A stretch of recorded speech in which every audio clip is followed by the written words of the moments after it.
And what we've done is really reverse engineered a protective system.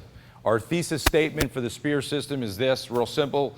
What does your body want to do prior to any training? Because under extreme duress, at moments of extreme stress, your physiological system will respond, not your complex motor skill system.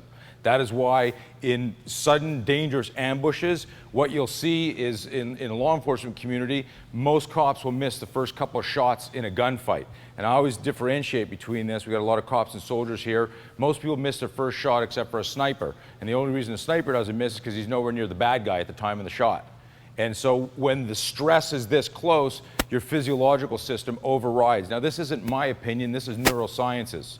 Okay, so it's important to understand that.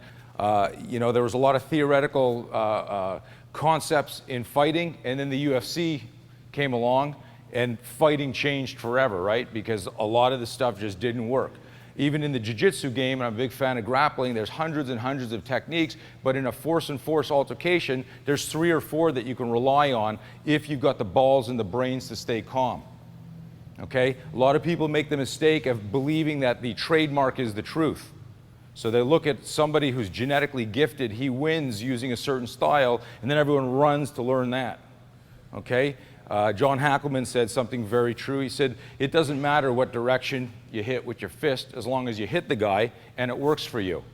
Okay? The research we do, we work with doctors, we work with scientists, we work with legal people, we work with medical people, because we've got these ideas studying real fights. And we go, hey, if we reverse engineered it, if we change, you know the butterfly effect? If we had changed this, would it change the world here? And your world is those 2 seconds. We have a real simple thing we tell people. If you don't win and weather the ambush, those first 1 or 2 seconds of a fight, if you're scared shitless, unconscious, or dead, it didn't matter if you were a pink belt or a black belt. And what you need to understand, this has nothing to do with your warrior skill. You can be a raw beginner with just a desire to survive, or you can be somebody who's like a 100th-degree black belt in a style they made up. It doesn't matter. You got to weather the ambush. The most dangerous moment for every single one of us, soldier, cop, firefighter, citizen, is an ambush, not a fight you know that's coming. Those are dangerous too. But the more dangerous one is the one where you're going, whoa, what a beautiful day. Creature from Alien moment, okay? So what happens is the startle-flinch occurs. What the flinch does is there's an overriding desire at that level to protect your head. That's why if you see somebody getting the shit kicked out of them on the ground, they're in the fetal position. Where are their hands always? Covering their head. They know if they're a little switched on, they should probably be grabbing the guy's leg that's kicking him, biting his Achilles, rolling him. But what are they doing? Their physiological system is saying, get small and cover your heads. Those of you who have boxed and kickboxed when you first started doing stuff, and a guy moved in and hit you with a body shot, even though you were standing up against the ropes, what position did you get in? You lifted your leg and you did verticals fetal. You didn't think you could do that. You don't think to do that because who the hell wants to be on the cover of Black Belt magazine doing this? Right?